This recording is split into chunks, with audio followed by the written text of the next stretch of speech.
Uh, Hi, everybody. I'm James O'Donnell, and Olu's going to say a few things about his piece, this extraordinary play that he's written.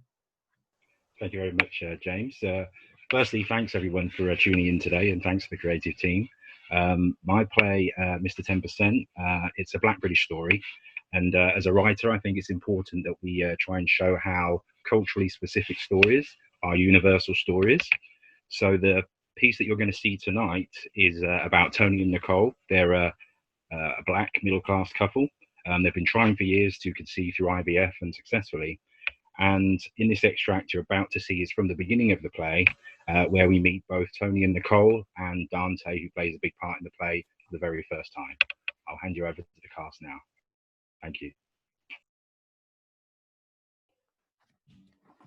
Scene 1, Tony and Nicole's lounge. Woo, a smart, neat lounge. Big bookshelf, widescreen TV, you know, and modern art adorns all the walls. There's a large sofa in the center, computer and desk in one corner, and a top-of-the-range hi-fi system in the other. Everything is pristine and there's no clutter. Tony and Nicole walk into the lounge. Tony's smart casual, Nicole wears a business suit. Tony's eating a slice of toast. He's clearly in a bit of a rush. Do you want me to give you a lift to the station? I think I might, yeah. You know what the buses are like this time in the morning. I can't believe I overslept. Well, we were celebrating. However, if I'm late for this training, somehow I don't think they'll accept that as a valid excuse. You've got plenty of time. Sometimes you worry too much. There's nothing wrong in wanting to be punctual, Nicole. I couldn't agree with you more. But sometimes I think you like to get to these things early so you can look down at these poor late folk. That is so not true. That is the face you used to give me when we first started dating.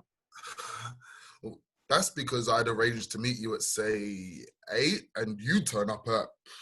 8:10. Yeah, the following day. It's a woman's prerogative to keep her man waiting. Not today, it isn't. Come on, let's get a move on.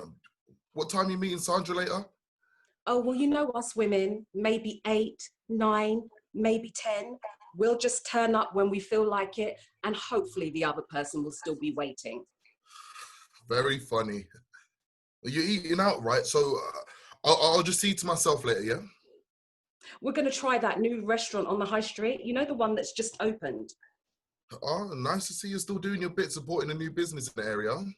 Well, someone's got to. And if I get to eat a delicious meal out of it, then it's a win-win. Come on, let's go. Tony is lying on the sofa reading Men's Health magazine while listening to our tune, Sentimental Journey by Ella Fitzgerald. He's wearing a tracksuit. The doorbell rings. He gets up and he goes to answer the door. As soon as the door opens, Dante, a teenage boy, jeans hung low, wearing a hoodie, stands and then seems to be sizing up my man up and down. What can I do for you? You Tony, yeah? Yeah. Okay. Is there something you actually want, or are you some sort of official name checker? You got jokes. Do I know you? Are you on the youth program? Nah. Well, you know my name and you know where I live, so right now you have a bit of a distinct advantage. I guess it does, yeah.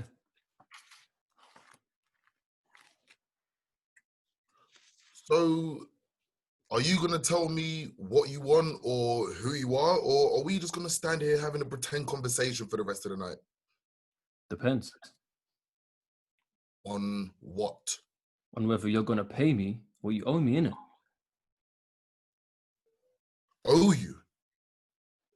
I don't even know you, so how can I owe you anything? You know what? I think you better leave now. Nah, I don't think so. Well, I do. So goodbye. I reckon 15 years pocket money should cover it, blood. What? Yeah, you know, what you owe me. How would that work? Like, how much do you think that would be, you know, with the rate of inflation, fluctuating interest rates and all that? What, is this some sort of joke? Well, if it is, it ain't a good one because neither one of us is laughing, brethren. Bro, I'm serious. Who are you and what do you want? Congratulations. It's a boy. What? I think we might be related. Tony is sitting on the sofa, the jazz CD's playing. Dante is slowly walking around the room. Tony's eyes follow him around the room, studying him intently as Dante is studying the art on the wall. Jeez.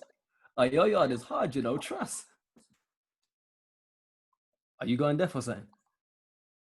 Is the music too loud? Nah.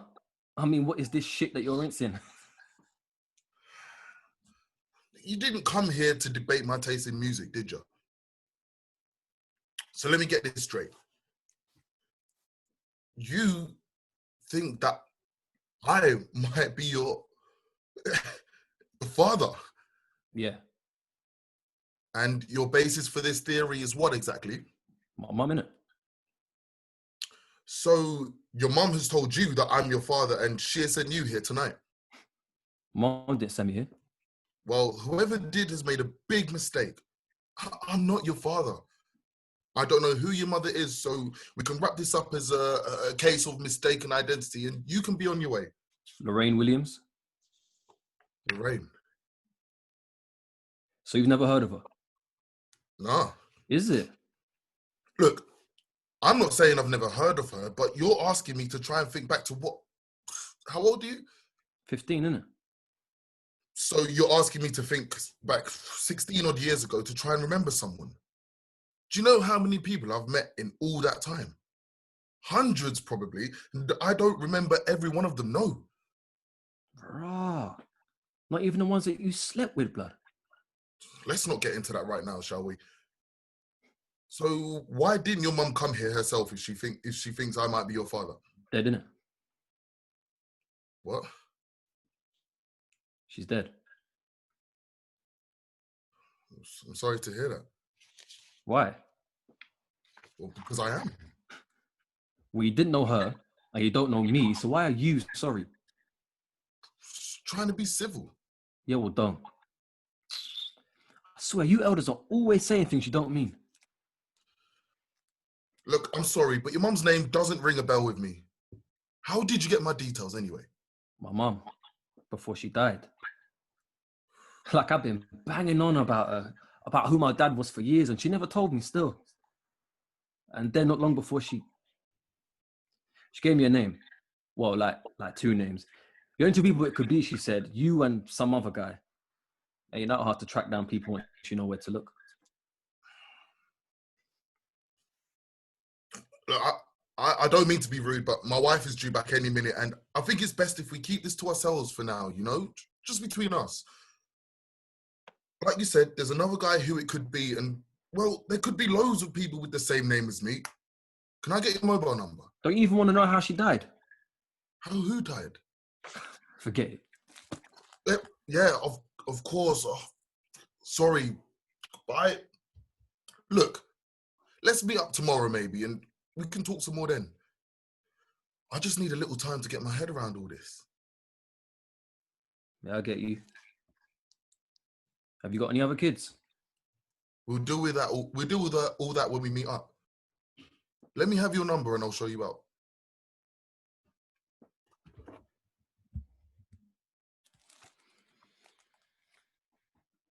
Lorraine Williams.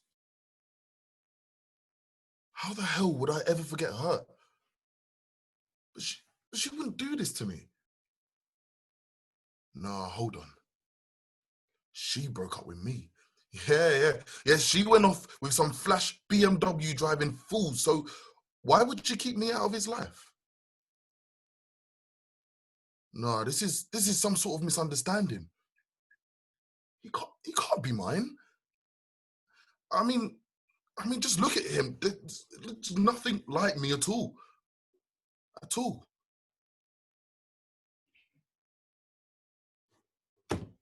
What am I going to tell Nicole? Christ almighty. All the miscarriages, all the failed IVF, and now like some sort of sick joke, I suddenly spring a kid out of the shadows.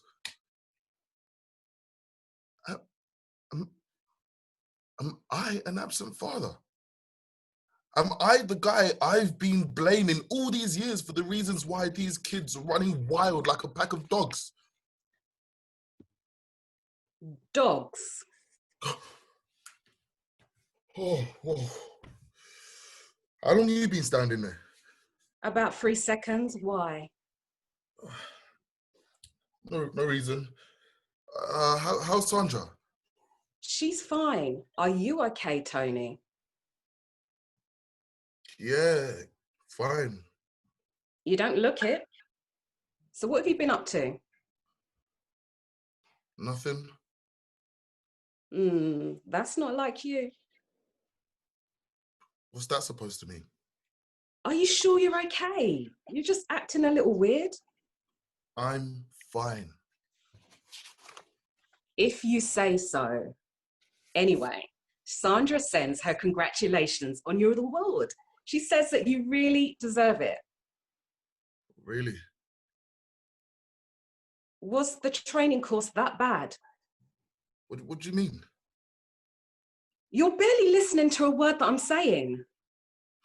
Am I? I mean, aren't I? Oh, sorry. Well, the course was, well, okay, I guess. Just another one of those where they decide that we've been doing it all wrong for the last 3 years. So now they want to go back to the way we were doing it 3 years ago before they decided that that was wrong. So in another 3 years, they'll go back to this way again and so on and so forth. And Poor you. it's not funny, Nix. The worst thing is that the trainer delivers these programs like some sort of demented American evangelist. It's as if he truly believes in it.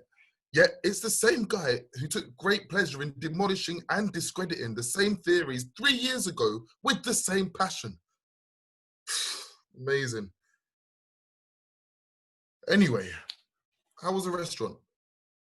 Food was great, but the service left a lot to be desired. So rather than leave a tip, I left my invoice. Please tell me you're joking. Of course I am. I left them an IOU instead. Do you want a cup of tea? I'm going to put the kettle on. It's freezing out there.